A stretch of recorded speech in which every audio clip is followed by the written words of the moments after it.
Hello everyone, in this video you can see a short comparison between a turbo nozzle and a 15 degrees flat jet nozzle.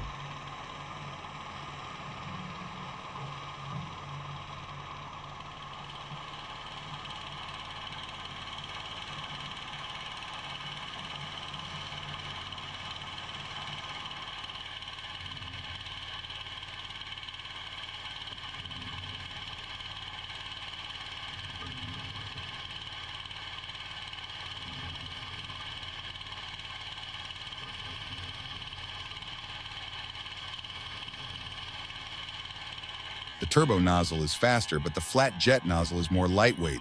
Which nozzle would you choose? If you want to increase the pressure, like, subscribe.